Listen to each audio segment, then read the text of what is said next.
예, 안녕하세요. 예. 예.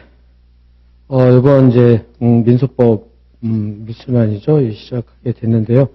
예, 제가 하여튼 지금, 오늘도 목소리가 이상하네. 제가 지금, 예, 제가 저 코로나19로 좀 늦어졌는데, 하여튼, 거기에 맞춰서, 하여튼, 지금부터, 오늘부터 시작을 할 수 있도록 하겠어요. 그래가지고,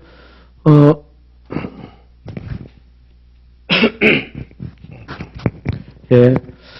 그래서 지금 이제 여기 일선 강의 계획부터 오늘 간단히 체크하고요. 그래서 지금, 일단은 이제 여러분들이 그 민사소법 공부한 지 꽤 오래돼가지고 이제 하는데 항상 저번 때도 뒷부분이 좀 밀려가지고 네, 막 보강하고 그래가지고 앞부분은 여러분들이 공부를 좀 어느 정도 해가지고 어느 정도 하는데 뒷부분은 안 해놓으면 이제 굉장히 힘들죠. 그래서 하여튼 근데 그 요새는 법무사 시험에서도 뒷부분이 많이 나오고 있기 때문에 그죠? 그래서 지금 여기부터 이제 사대 난제인 기판력 상소 청구 복수 다수항사 이 부분을 좀 빨리 이걸 먼저 하여튼 빠짐없이 다 출제 가능한 모든 문제들을 다 한번 풀어보고 여러분들이 연습할 수 있도록 하겠어요. 예, 그래서 지금 본 대로 오늘부터 18회고 그 다음에 이제 마찬가지 민법과 똑같이 매일 이제 거기서 한 6시 20분부터 한 7시쯤까지 그죠?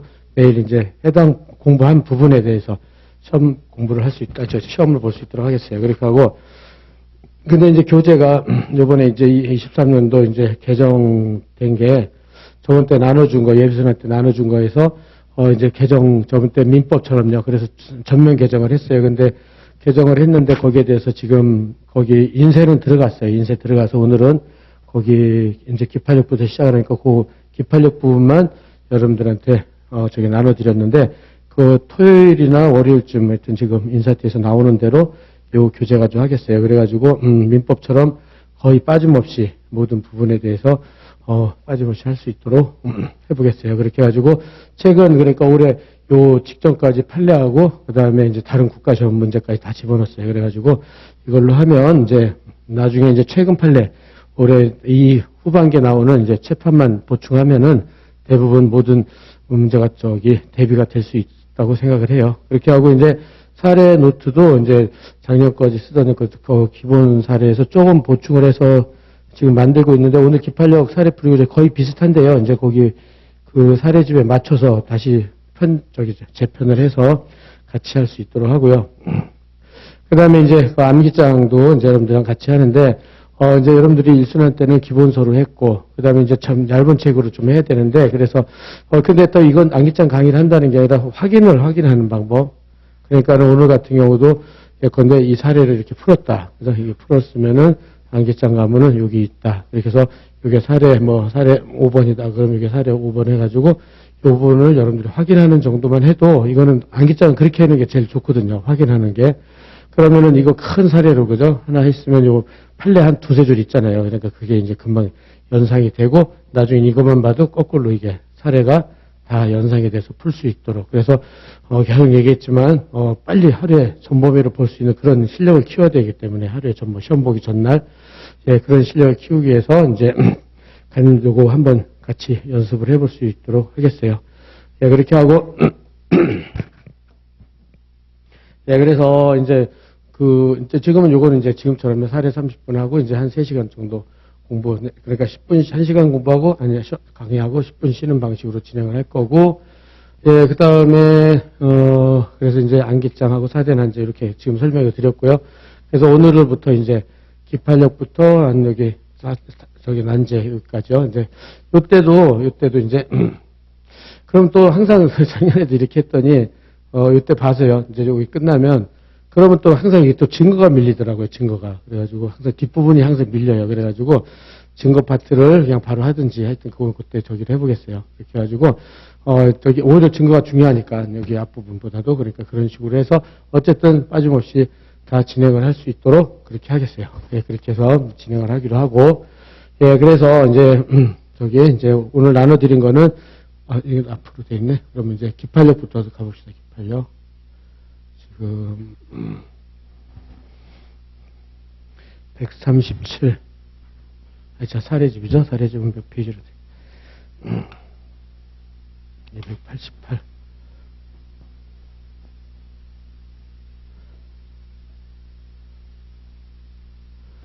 예, 여기서부터 시작이죠. 여기서부터 시작을 하고, 그 다음에, 암기장은 137.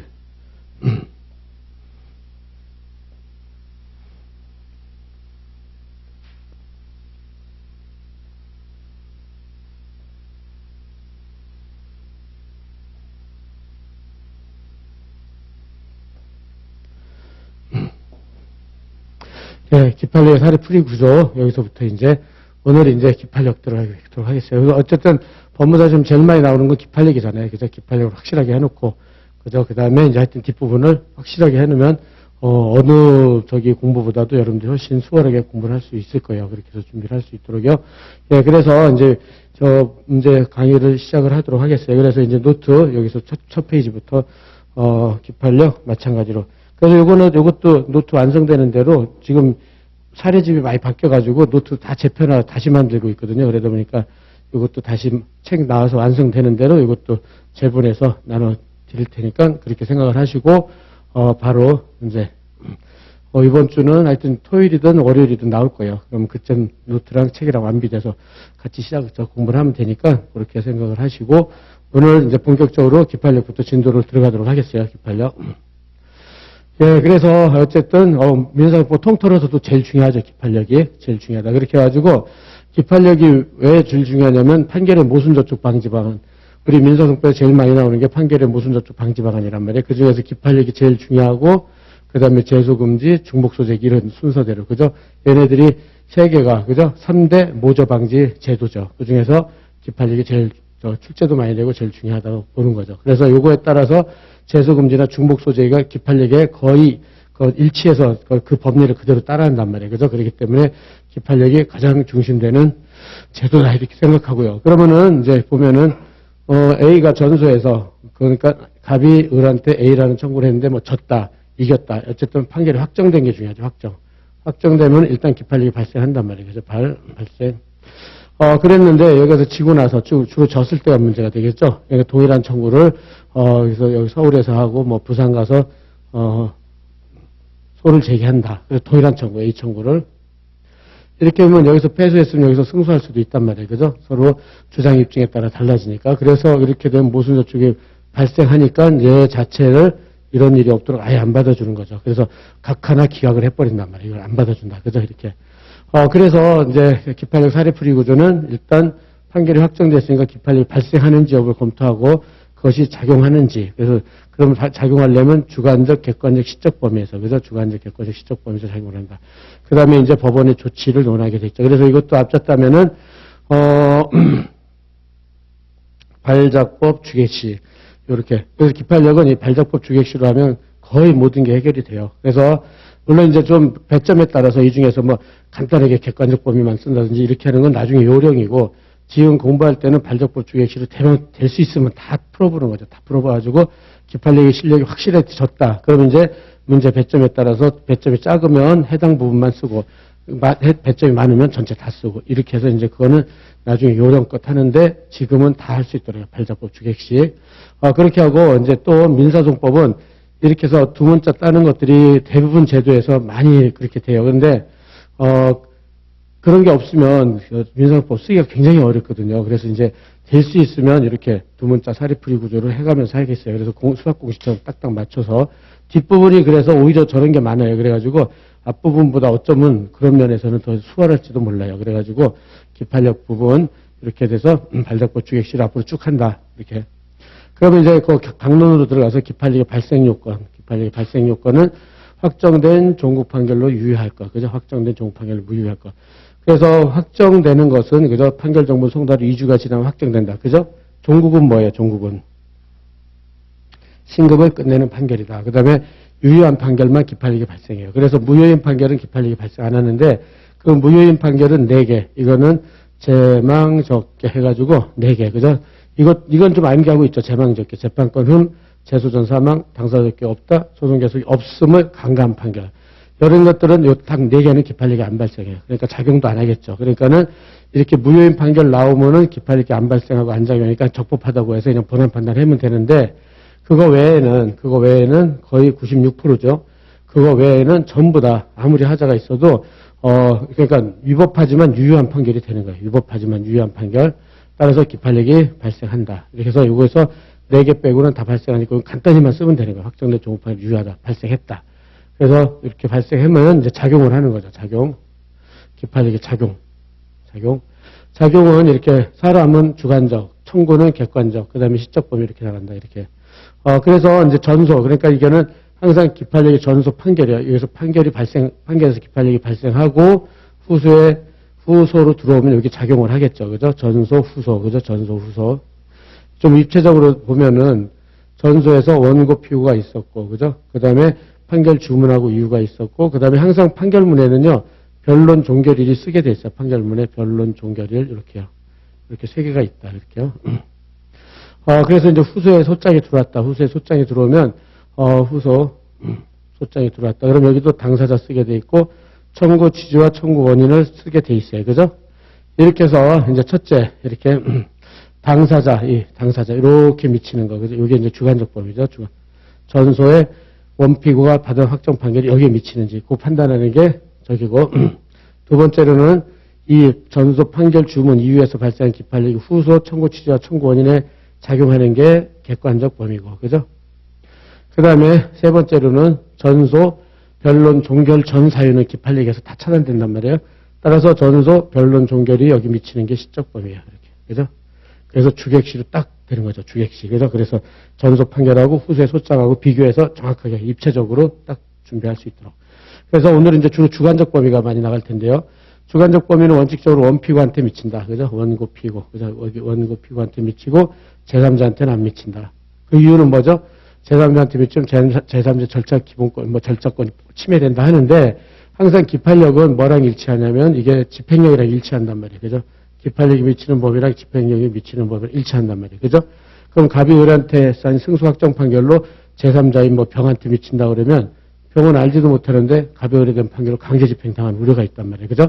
그래서 제3자는 원칙적으로 안 미쳐요. 당연하죠. 그거는. 그죠? 다만 이렇게 법이 있으면 제3자한테 미친다. 법이 있으면 항상 이런 게 민사법 기본법률 많죠. 원칙이 안 되는데 법이 있으면 된다. 그게 이제 오늘 할 218조 1항 2항 3항이죠. 218조 1항 변론 종결지 승계인 2항 추정 승계인 3항 소송 담당자가 받은 판결이 피의 담당자한테 미친다. 여기가 이제 대부분 사례는 여기서 다 집중되어 있죠. 사례는 다 집중되어 있다. 그 다음에 객관적 범위는 이제 여기서 전소에서 기판력이 발생 범위, 그죠? 전소에서 기판력이 발생 범위, 원칙적으로 216조 1항에 의해서 주문 판단, 여기죠? 주문 판단만 기판력이 발생하고 이유중 판단은 발생 안 한다. 그죠? 이유중 판단은 발생 안 한다.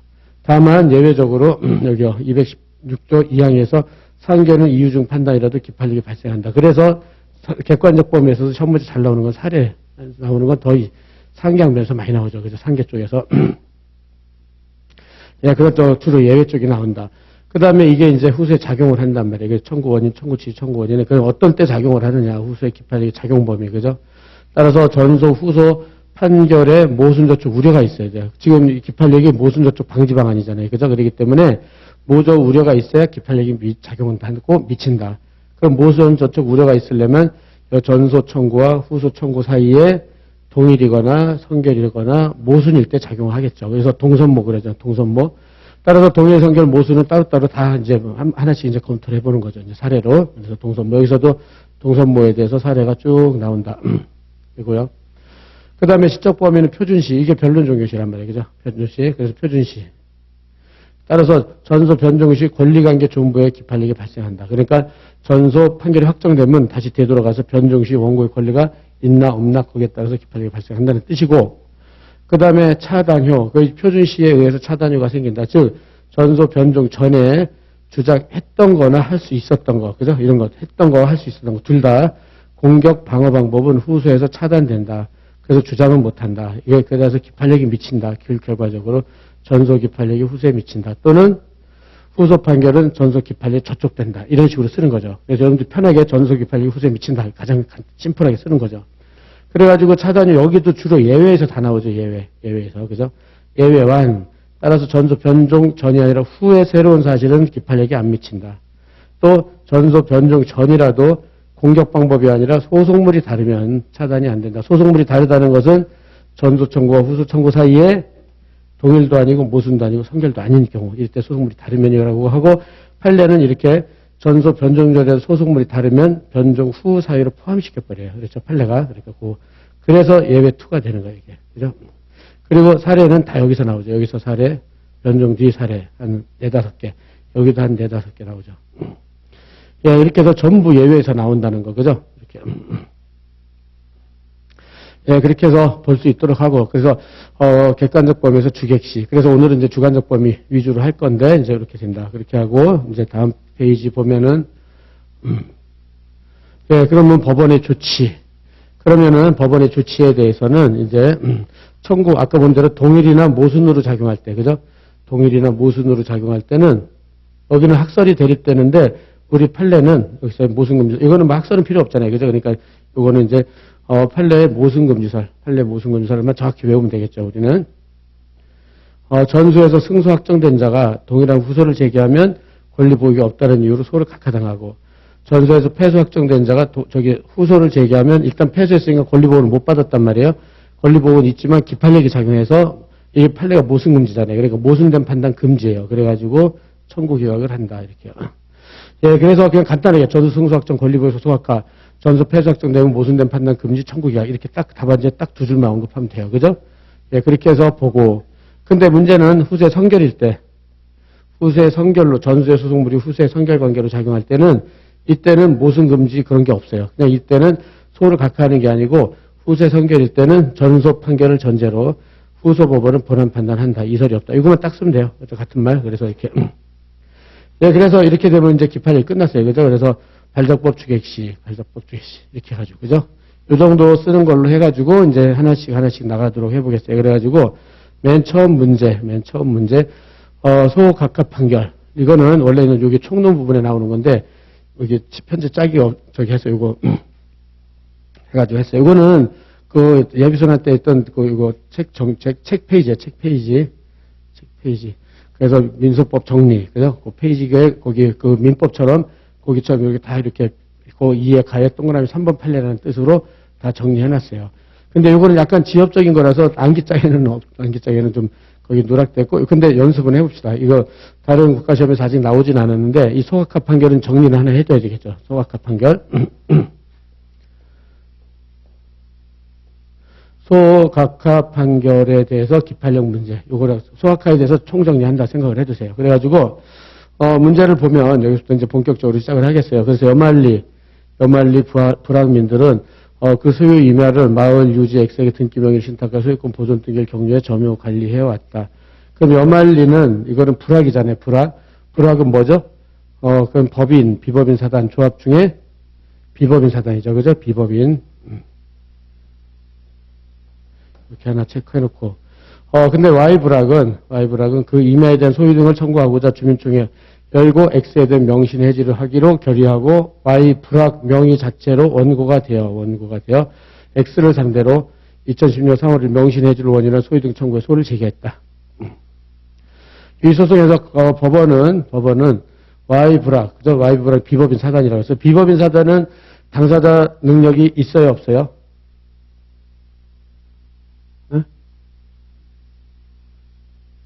네. 52조에 가보면은 비법인 사단은 사단의 실질이 있고 대표자의 정함이 있으면 당사자 능력이 있다고 그렇게 딱 규정이 돼 있어요. 52조에. 그래서 Y불학이 그런데 고유한 목적과 임무, 의사결정, 업무제 단체로서 실체를 가지고 있다고 볼 수 없다는 이유로 소를 각하당했어요. 그럼 뭐가 없어서 각하당한 거예요? 비법인 사단이다. 그러면 비법인 사단이 당사자 능력이 있으려면 사단의 실체를 갖춰야 된다. 근데 사단의 실체를 갖추지 않았으니까 당사자 능력이 없다는 이유로 이게 소각하를 당한 거예요. 그죠? 이렇게. 그 다음에 이 판결이 확정됐어요. 확정됐으니까 기판이 발생했겠죠. 기 써놓고. 뒤에 Y불학은 총회를 개최하여 대표자를 갑으로 선정하면서 X를 상대로 다시 소재계약으로 만장일치 결의했고 이에 따라 Y불학은 X를 상대로 명신해지를 원인한 소유등 청구를 다시 제기했어요. 똑같은 소를, 그죠? 명신해지 소유등.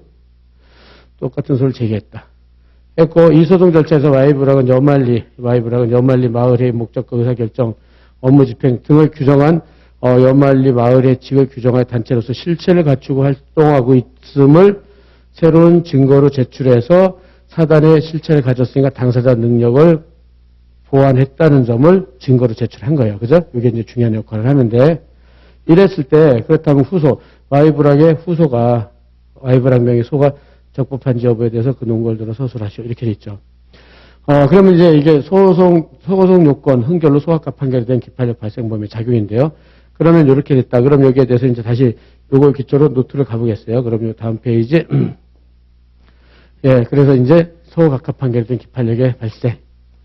예, 그러면 여기서 체크할 거를 일단 불학명의 Y불학이었죠. Y불학 명의로 이제 소를 제기했단 말이에요. 얘가 원고가 돼가지고, 불학 명의로 들어갔다 그랬으니까.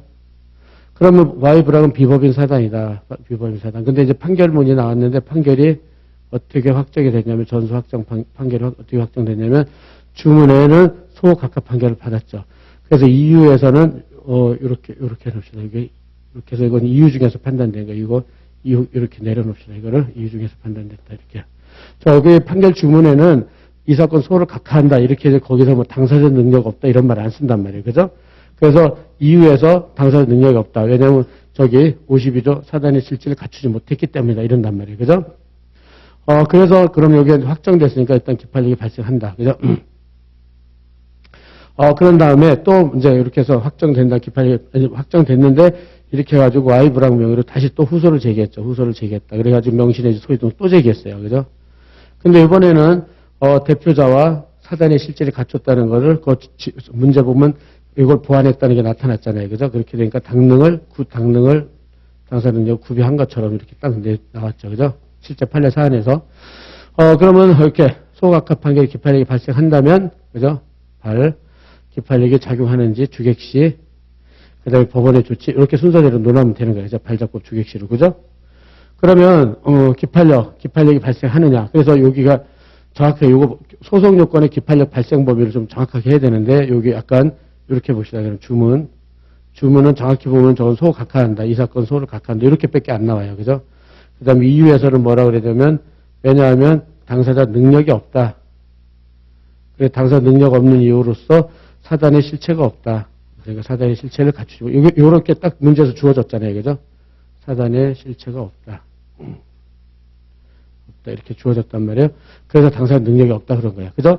그러면 기판력은 어디만 발생한다고 그랬어요? 주문 판단만. 그죠? 여기서 기판력이 발생한단 말이에요. 기판력이 발생. 그러면 여기는 소각하한다 그러니까 어떤 소송 요건을 흥결로 소각하는지 전혀 안 나타나 있어요. 그래서 주문은.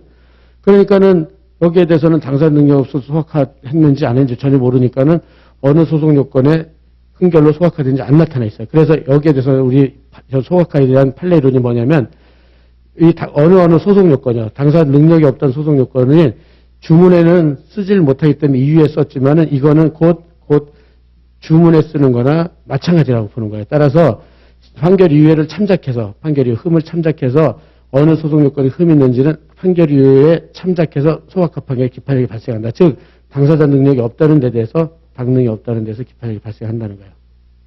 이게 핵심이에요. 이게 핵심. 기판력 발생 범위는 요거요. 이거를 주문에 못 쓰기 때문에 어쩔 수 없이 이유에 썼지만 주문에 표시한 거랑 똑같다고 보는 거예요. 당사자, 소송 요건. 그래서 예컨대 당사자 적격, 뭐 소송 능력, 중복 소재기 뭐 이런 거 이유에 썼다 하더라도 그건 주문에 쓴 거랑 마찬가지로 취급하는 거예요. 그걸 갖다 어떻게 하냐면 판결 주문의 이유가 안 나타나기 때문에 이유의 흠을 참작해서 기판력 발생 여부를 판단한다. 이렇게 되는 거예요. 그렇지만 그러면 당사자 능력이 없는 이유, 사단의 실질이 없다. 이거는 전형적인 이유중 판단이에요. 이건 이유중 판단. 그죠? 이유중 판단이니까 이것까지 기판력이 생기는 건 아니에요. 그죠? 이거는 기판력이 안 발생한다. 이렇게 해가지고 정확하게 여러분들이 어떤 문제는 막 뒤죽박죽 막 내잖아요. 그랬을 때 주문에 소각하고 판결 이후에 어떤 소송 요건, 그죠? 뭐 재판권, 뭐 당사자 능력 적격, 뭐 중복 소재기, 제소금지 그런 거 나타내서 그것만 기판력이 생기는 거예요. 그리고 그 소송 요건 얻게 된 이유는 전형적인 이유중 판단과 기판력이 안 발생하고. 할 수 있겠죠. 그래서 당사자 능력이 없다는데 기판력이 발생을 했어요. 이제 그래서 그렇다면은 여기서 이제 기판력의 작용 범위를 보자. 그러면은 주관적 범위는 똑같죠. XY, 그죠? 객관적 범위도 명신소위 등 청구 동일이죠. 그 다음에 시적 범위에서 요게 이렇게 나오는 거예요, 이게. 시적 범위, 요거. 이제 법원의 조치인데, 시적 범위랑 이렇게 중첩이 돼요. 시적 범위 아까 뭐라고 그랬죠? 전소, 변종전 사유는 주장했거나 주장할 수 있었던 건 그대로 차단된다고 그랬죠. 그죠? 기판력이 미친다고. 그 다음에 변론 종결 D 사유는 안 미친다고 그랬잖아요. 그래서 이거서 판례 이론에서 뭐라고 그러냐면 판례는 소각합 판결만 나오는 이게 특이한 이론인데 여기 전소의 소송요건 당사 능력 없다는 거를 그대로 둔 채 다시 후소를 제기했다. 그죠? 그렇게 되면은 그대로 둔 채 후소를 제기하면 후소 제기했다. 그러면 여기는 흠을 그대로 둔 채, 이게 키워드인데 흠을 그대로 둔 채, 이렇게. 그럼 첫째는 당사 능력이 없어요. 능력이 없는 게 그대로 둔 채 또 소재기했으니까 당사 능력이 없어서 부적법하고 요번에 하나 더 추가되는 게 전소 확정 판결과 똑같이 했으니까, 그죠? 전소 확정 판결과 똑같이 했으니까 요번에 기판력에 저촉돼서, 이 말이요. 이 두 개 사유로 이제는 부적법이 되겠죠. 아까 여기는 한 개, 당사 능력이 없어 부적법 각하다겠지만 똑같은 소를 해서 흠을 보완 안 하면 당사 능력도 없고 기판력도 미치고 그죠? 두 개 사이로 소를 각하당해요. 그죠?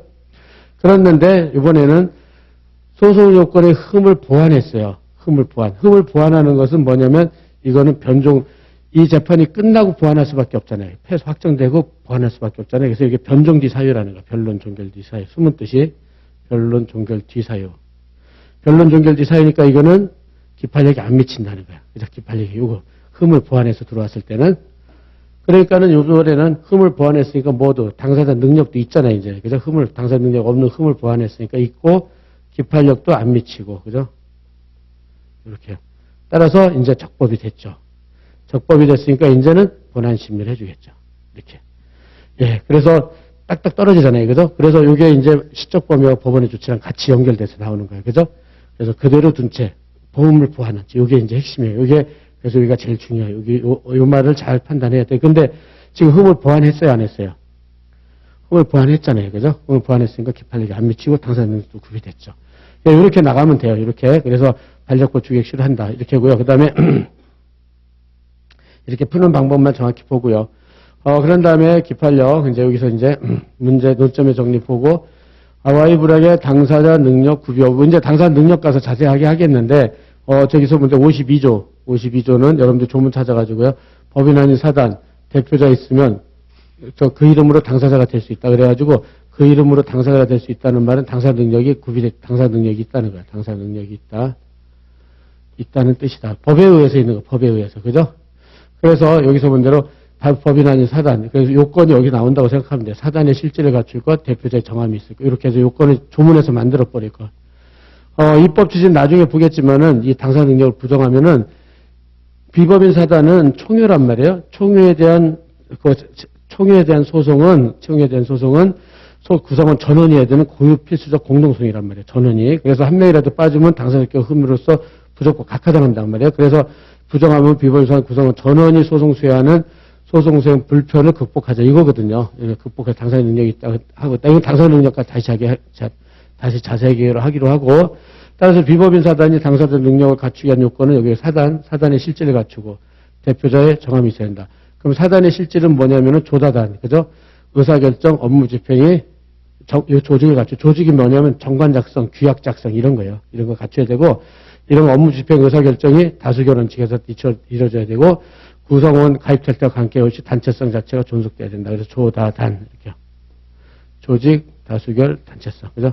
이거 외우기 쉽겠죠. 그래서 사단의 실질 대표자 조다단. 그래서 이거는 처음에는 이렇게 단체로서 실체를 갖추고 있다고 볼 수 없다는 이유로 소각합 판결을 선고했단 말이에요. 그래서 비법인 Y부랑은 당사 능력이 없으면 그죠? 여기 단체로서 실질 자체가 당사 능력이 없음이랑 같은 말이라는 뜻이고요. 이렇게 됐다. 그래서 이거는 비법인 당사 능력이니까 나중에 다시 자세하게 하기로 하고 이 정도로 하고요. 그 다음에 기판력에 여기 본래 논점 들어와가지고 그래서 이제 여기서 본 대로 전체 기판력의 발생 여부와 발생 범위 그죠? 기판력. 그 다음에 소각합 판결 기판 후수에 작용하는지 작 이렇게 되는 거죠. 발작. 그 다음에 의의와 정당성 근거 이것까지 쓸 여력은 없을 거예요. 그러니까 기판력은 그저 전소 확정 판결에 새로운 법원과 당사자를 규율하는 뭐 새로운 기준으로서의 구속력 뭐 이런데 그런 것까지 외울 수는 없을 것 같고 정당성의 근거는 판결의 모순 저촉 방지예요. 그래서 간단히 한 줄 판결의 모조 방지다 그 정도만 하고 그래서 소송요건, 소송요건 판결, 소송 판결이라고 그러죠. 소각합 판결, 소송 판결이라고 그래요. 그래서 기판력의 발생 여부와 발생범위인데, 이렇게처럼, 소를 각하하는 소송 판결도 주문 판단의 기판력이 발생한다. 그렇지만 소송 판결의 경우는 어떤 소송 요건의 흠으로 판단한 것에서 판결이 참작한다. 요게 문제죠. 요게 가장 핵심 키로 체크하면 되겠죠. 예, 그래서, 여기부터는, 왜냐면 주문만 가지고는 어떤 소송요건 흠인지 판단할 방법이 없잖아요. 따라서 이유에서 판단되는 소송요건 흠을 참작한다. 따라서 이에 정해지는 소송요건 흠의 기판력이 생긴다. 이렇게 하면 되겠죠. 예, 그래서 여기서 본 대로, 이 사건, 여기는 이제 설명용이니까 소각합, 간결표현, 어떤 소송요건 파악하기 어렵다. 사안은, 소각합 판결은 와이브라이 당사자 능력이 없다. 여기에서 기판력이 생기는 거죠. 그죠? 요 기판력이 당사자 능력이 없다는 점에 기판력이 발생했다. 이렇게 하면 쓰면 되겠죠. 이렇게 간단히 쓰고 이렇게. 그 다음에, 작용 여부. 이거는 기판력은 주관적 범위, 객관적 범위 똑같단 말이에요. 그죠? 그래서, 여기서 동일 당사자, 동일 청구. 그죠? 여기서 동일 당사자를 상대로 동일한 청구를 한 것이므로 당사자 능력, 여기서 키워드는 뭐냐면 당사자 능력 흠을 그대로 둔 채. 그죠? 여기 그대로 둔 채 후소를 제기하면 이거는 부적법 또 각하를 당한단 말이에요. 그래서 어쩌면 두 가지 흠이요. 여기서 당사자 능력 흠결과 전수 판결 기판력 후소의 작용, 부적법 각하. 그래서 두 가지를 이유로. 그죠? 이렇게요. 그런데 여기서 본 대로 소송 판결의 기판력은 그 소송요건 흠결에 관해 미치는 것이지만 당사자가 그러한 소송요건 흠을 보완. 이게 이제 키워드죠. 보완해서. 그럼 변종 뒤 새로운 사유에 해당되어서 다시 소를 제기할 땐 기판력이 미치지 않는다. 이렇게 되면 당사자 능력 흠도 보완했고 기판력도 안 미치겠죠. 그죠? 그렇게 된다. 요거. 그래서 흠결 보완. 요게 이제 여기 핵심. 요거 키워드고 요거 흠 보완. 이거 흠을 보완한다. 그래서 요거랑 변종지 사유까지 언급하면 되겠죠. 따라서 기판력이 안 미친다. 근데 여기서는 흠결을 보완해 들어왔잖아요. 그죠? 이렇게. 증거로 다 제출해가지고 이렇게 포섭을 하면 되겠죠. 여기 포섭을 해서 따라서 기판력이 안 미친다. 하고 나면 별게 아니에요. 근데 주의할 점, 그죠? 소송 판결에 기판력이 발생하는 범위 정확히 작용하고 작용. 흠을 그대로 둔 채냐, 흠을 보완했냐. 그 말을 잘 찾아낼 것. 알았죠? 예, 그래서 그렇게 준비를 하고, 그 다음에 넘어가서 이제, 예, 이제 변종 뒤 승계인 1-1 여기서부터 시작을 한다. 이제 여기서부터는 본격적인 주관적 범위예요. 그래서 주관적 범위. 그래서 기판력의 주관적 범위를 보면 다음 페이지에서 예, 아까도 얘기했지만 기판력은 이렇게 원고 피고한테만 미치고 제3자한테 미치지 않는다. 그죠? 그다음에 법 규정이 있을 때만 예외적으로 민소법에 규정이 있을 때만 제3자한테 미친다. 그게 218조 1항의 변종 뒤 승계인, 2항의 추정 승계인, 3항의 소송 담당이죠. 218조 3항. 소송 담당자가 받은 판결이 권리 피담당자한테 미친다 이거잖아요. 피담당자한테 기판력이 미친다는 거죠. 그래서 여기서 문제가 되는 거. 그래서 이거 변론 종결지 사례 이거 하나 나오고요. 이건 뭐 굉장히 문제 밭이죠. 사례 나오고. 그 다음에 소송 담당자가 받은 판결이 피담당자. 그래서 여기서 제일 많이 나온 게 채권자 대위죠. 채권자 대위. 채권자 대위 뭐 중요하다고 하는 것은 뭐 두말할 필요가 없겠죠. 여기. 그 다음에 두 번째로는 채권자 대위만 나오면 소송 담당은 아닌데 따라다니는 게 뭐죠? 채취 따라다니고. 그 다음에 요새 판례 중에 제일 많이 나오는 게 추심이에요. 추심소송. 추심소. 이렇게 세 가지가 이제 나오죠. 채권자 대위는 법정소송 담당 중 병행형이고, 그죠? 추심에서는 뭐예요? 가름형이고, 그죠? 가름형. 그리고 채취는, 이거는 소송 담당이 아니죠. 자기 권리 행사하는 건데, 판례, 채권자 대위만 나오면 그 옆에서 다 이걸 설명한단 말이에요. 그죠? 채권자 비교해가지고 한다. 그래서 채취는 어쨌든 자기 권리 행사하는 거니까, 자기의 취소권 행사하는 거니까, 자기 권리 행사한다. 이렇게 해가지고, 여기가 문제밭이죠. 이게 문제밭. 그래서 여기서 사례, 이렇게 해서. 그래서 오늘 이제 여기 그래서 이제 변종뒤 승계인부터 들어가서 하는 거죠. 변종뒤 승계인. 그러면은 지금 이제 여러분들이 민소법 공부한 지 오래됐으니까 변종뒤 사례에서 변종뒤 승계인에서 개념을 잡아볼 수 있도록 합시다. 그래서 빨리 이제 보면은 기억을 되살릴 수 있도록 해보세요. 그래가지고 여기서 이제 이게 갑소유 건물이다. 갑소유 건물인데 을이 점유하고 있다. 그죠? 그러니까 갑이 을 보고 나가라는데도 안 나간다. 그렇게 해가지고 이렇게 갑이 을을 상대로 소유권의 건물인데 소를 제기해서 승소 확정까지 됐다. 승소 확정됐다. 그래서 이제 확정 판결문에 가지고 이제 강제 집행하러 가려고 하겠죠. 강제 집행. 그랬는데 을이 변론 종결 뒤에 병한테 점유권을 이전해 줬다. 그죠? 그래가지고 확정 판결 가지고 집행관을 드리고 갔더니 여기 판결문에 어떻게 됐어요? 원고가 피고 을로 돼 있잖아요. 그래서 갔더니 병이 살고 있어요. 그러면 이건 집행 불가예요. 그죠? 병이 아니라 저기 판결의 효력은 을한테 미치고 병한테 안 미치니까 집행 불가요. 집행 불가.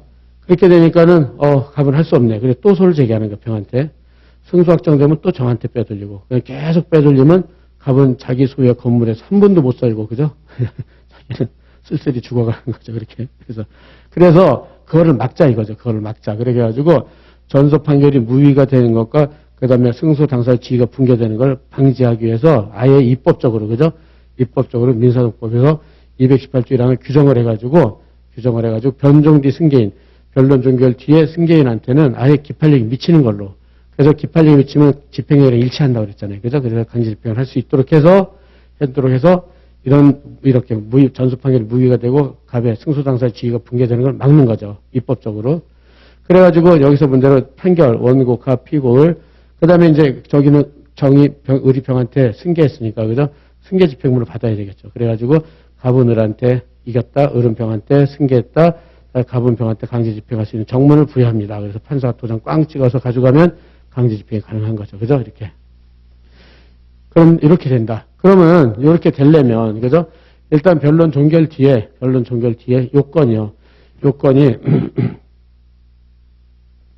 요건이 이제 그래서 변론 종결 뒤여야 된다. 그건 시간적인 거니까 별 문제가 없고 그다음에 변론 종결 뒤에 승계인에 해당돼야 돼. 그래서 요건이 변론 종결 뒤일 것. 그다음에 승계인에 해당되고 이렇게 돼 있단 말이에요. 그럼 승계인을 판단하기 위해서는 소속물 자체의 승계와 계쟁물의 승계를 명확히 구별하는 게 여기서 가장 핵심이죠. 이거 구별하는 게 그죠? 이렇게. 그러면은 이제 여기서 이제 지금 저기 분대로 갑이 을한테 소유권에 대한 건물인도 청구를 했을 때 뭐가 소속물이고 뭐가 계쟁물이냐 이게 문제가 되죠. 그럼 소장을 보면은 소장을 보면 소장 청구 취지 청구 원인 써놓고 요건 사실 원고소의 피고점 및 법적 근거 213조 본문에 이렇게 써 있단 말이에요. 따라서 이렇게 213조 법적 근거에 의해서 청구 취지를 합치는 거야. 건물인도 청구원 이렇게 되면 이게 소속물이에요. 이게 소속물이다. 이게 소속물 그죠?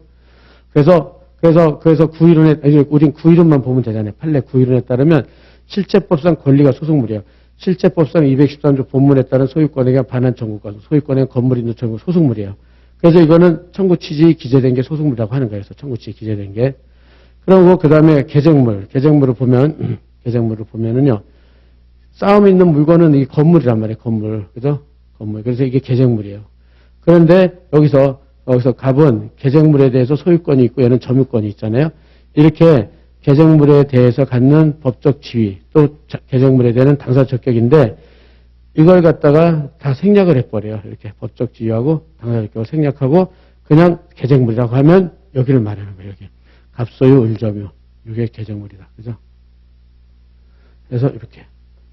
따라서 도식적으로 하면 이렇게 있다. 따라서 도식적으로 보면 여기처럼 청구 취지에 기재된 권리나 의무는 소속물 자체의 승계라고 하고 소속물 자체. 이게 소속물 자체. 이게 소속물이에요. 그죠? 따라서 얘가 건물인도 권리 채무나 의무, 얘가 건물인도 청구권을 양도했다. 그러면 그게 소속물 양도예요. 그죠? 그게 소속물 양도. 그죠? 그 다음에 청구원인에 기재된 소유권이라든지 점유권이라든지 계약상 지위 이런 것들이요.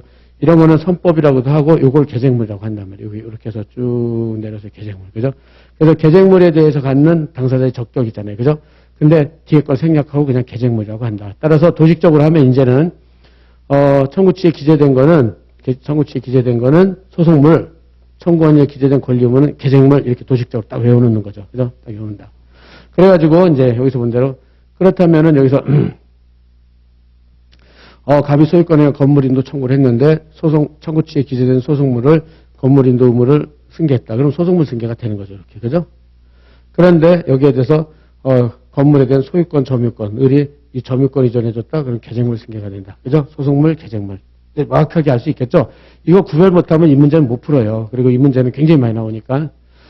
그 다음에 채청물청, 그 다음에 또 개념이 채청물청인데, 그렇다면은 이번에는 채청물청의 개념을 했는데, 아까 본 대로 건물인도라, 요거는 소송물 자체라고 그랬고, 그러니까 갑이 을한테 이번에는 소유권에 대한 건물인도 청구를 했어요. 그죠? 그러면 이건 물청이잖아요. 물청. 그죠? 물청이다. 그랬는데 얘가 변론 종결 뒤에 점유권 같은 걸 이전해줬다. 이렇게요. 그랬을 때 얘가 승계인에 해당되느냐 이렇게 되는 거죠. 그러면은 여기서 본 대로 원고 청구권이 물청이라면 그죠? 원고 청구권 물청이라면 대세유가 있단 말이에요. 대세유가 있기 때문에 얘는 소유권자니까는 을뿐만 아니라 병이 점유해도 내쫓을 수 있는 힘이 있어요. 그죠? 그러니까 내쫓을 수 있으니까 내쫓게 하려면 민사소송법적으로 기판력이 미치게 해야 내쫓잖아요. 그래서 대세유가에서 승계인에 해당된다고 보고, 그 다음에 여기서 얘가 갖고 있는 게 매매에 의한 건물인도 청구권으로서 채권적 청구권밖에 없다. 그러면 채청일 때는 어떻게 돼요? 채청은 대세유가 없잖아요. 자기는 채권자니까 채무자한테만 권리를 행사할 수 있고 제3자한테는 안 된단 말이에요. 그게 대인효죠, 대인효. 대인효밖에 없기 때문에 승계인에 해당되지 않는다는 게 판례다. 이게 이렇게, 그죠? 이렇게. 그래서 이렇게 해가지고 채청 물청까지 개념을 보는 거예요. 그죠? 이렇게. 그래서 이제 지금부터 나오는데, 여기서 청구 취지에 기재된 건물인도 알아. 얘가 이제 건물인도 의무를 이전했다. 소송물 자체 승계됐다. 이랬을 때는 원고 청구권이 물청이든 채청이든 상관없이 다 승계인이에요. 그죠? 이렇게 된다. 그렇지만은 이렇게 개정물이 양도됐다. 이랬을 때는 원고 청구권이 물청일 때는 대세유가 있어서 승계인에 해당된다. 그러나 채청일 때는 대인효밖에 없어서 승계인에 해당되지 않는다. 이렇게 되는 거죠. 그죠? 네, 그래서 딱 이렇게 준비를 해놓고, 그래서, 그 다음에 이렇게 돼서, 이제, 그러니까 채청 물청하고 소송물 개정물 요거를 구별할 수 있어야 돼요. 그죠? 요걸 구별할 수 있어야 된다. 그래서 여기까지. 그렇게 해가지고 보고, 그 다음 페이지 보면 이제 본격적인 요 사례가 나오는데, 변경 뒤 승계인 요거에서, 다음 페이지. 이제 그러면 요 문제 1번부터 해봅시다. 그러면 이제 여기 1번. 네, 여기서부터 이제 기본 개념은 어느 정도 됐어요. 그러면 뭐 지금 사례 강의를 하는 거니까 너무 막 기본으로 너무 자세하게 할 수는 없고 전부 다 사례를 풀면서 정리를 하겠어요. 그래서 이게 대표적인 리딩 사례인데 갑은 자기 노트북 컴퓨터를 을에게 팔면서 매매대금 3개월 후에 받기로 했다. 그런데 을이 3개월이 지나도 매매대금을 하지 않자 매매계약을 해지하고 원상회복으로 노트북 반환을 청구했다. 근데 을은 위 소송사 1심 변론 종결 뒤에 변정 뒤에 노트북 컴퓨터를 이와 같이 사정을 전혀 모르는 선이 병에게 팔았다. 현재 노트북 컴퓨터는 을이 점유해 사용하고 있다. 이렇게 돼 있죠. 그랬을 때 질문, 갑의 을에 대한 소송의 확정 판결의 기판력이 병에게 미치는지 여부를 결론을 논과 함께 서술하시오. 기판력이 병한테 미치는가? 이렇게요. 그러면 여기서 본데 그럼 이렇게 됐다. 그렇게 해가지고 보면은 이렇게요. 그런 다음에, 그러면 여기서, 문제를 분석해보면, 갑이 을한테 매매계약 해제로 인한 동산인도 청구를 했어요. 그죠? 동산인도 청구, 매매계약 해제해서 동산인도 청구를 했고, 승소 확정을 했는데, 얘가 이제 변론 종결 뒤 점유권을 승계해줬단 말이에요. 그죠? 왜냐면 을은 소유권이 없잖아요. 소유권이 없고, 그죠? 그러니까 매매계약 해제됐으니까 소유권이 을로 복귀가 됐으니까. 그죠? 이렇게 됐다.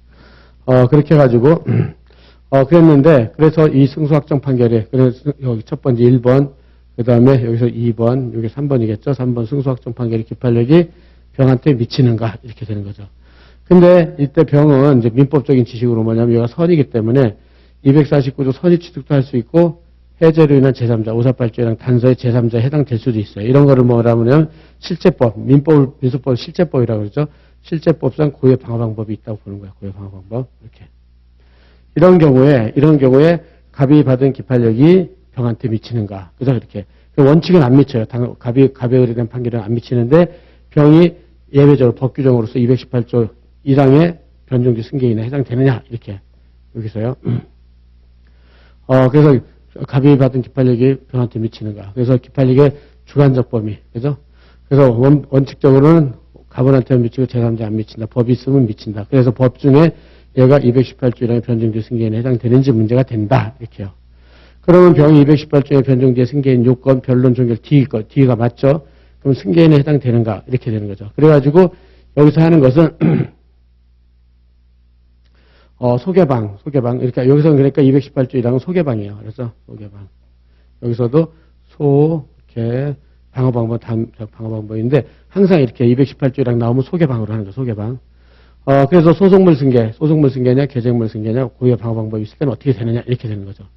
그래서 소속물 승계가 되려면은, 청구 취지에 기재된 인도 청구권, 그죠? 여기서 원상회복 청구권, 그죠? 여기 해제로 인해 인도 청구권, 이게 소속물일 거 아니에요, 그죠? 이거를 양도를 해야 되는데, 이걸 양도한 건 아니란 말이에요, 그죠? 그러니까 소속물 승계는 아니구나, 이렇게 하고. 그 다음에 계정물 승계. 그럼 지금처럼 점유권을 승계했기 때문에 이건 계정물 승계가 됐죠. 그래서 계정물 승계가 됐다. 그런데 계정물 승계에 대해서는 원고의 청구권이 물청일 때는 대세유가 있어 승계인에 해당되지만 채청일 때는 대인유 뺏겨 승계인이 안 된다 보고 여기서는 그렇다면 물청이냐 채청이냐를 또 찾아야 돼요. 물청이에요, 채청이에요? 여기서 이게 지금 갑이 을에 대해서 매매계약 해제로 인한 원상회복 청구권이 생겼단 말이에요. 그죠? 그래서 이게 물청이냐 채청이냐. 근데 이거는 민법 할 때도 여러분들 같이 했었는데 얘는 매도인이잖아요. 매도인. 소유권자죠. 소유권이 자가 이제 줬다가 해제를 하면 유인성 때문에 소유권이 복귀를 하기 때문에 이 원상회복 청구는 물청이다. 이렇게 가는 거예요. 물청이다.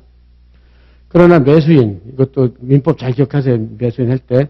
매수인이 해제했다. 그럼 매수인의 원상회복. 그러면은 매수인은 돈을 줬다가, 그죠? 돈을 줬다가 원상회복 돌려받는 거잖아요. 그죠?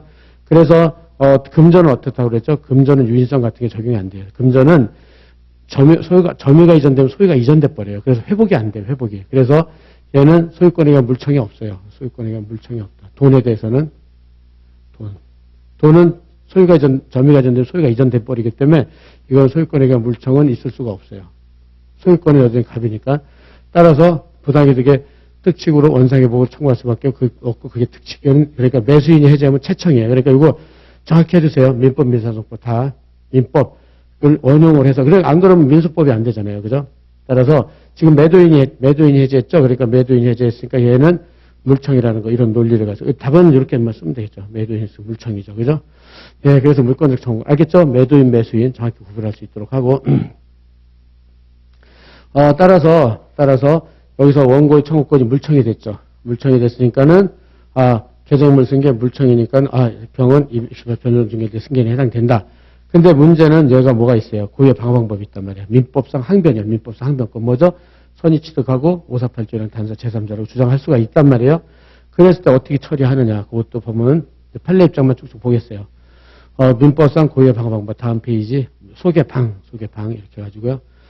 그래서 의사고 548조, 이렇게 이게 있을 때, 그래서 판례는 뭐라고 그러냐면, 판례는 여전히 실질설이에요. 판례는 구이론에 따라서 구자가 구이론 들어간다는 것은 민법을 반영한다는 뜻이에요. 그래가지고, 저기서 민법상 선의취득이나 548 단서에 있으면 달라고 할 수가 없잖아요. 제 항변 인정되면, 그죠?